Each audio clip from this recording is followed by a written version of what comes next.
Want to add SPF and MX Record with your domain? Step 1. Open velosting.com and log into your Velosting account client area.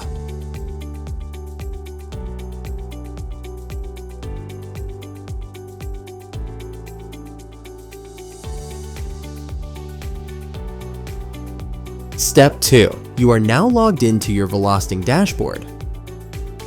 Step 3. After click on My Domains button, you have seen all active domain.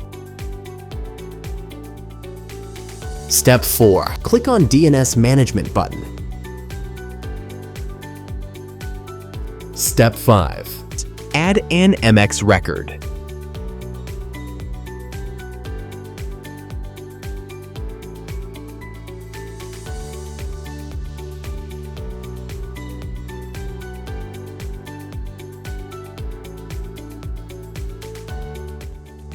Step 6. Add an SPF record.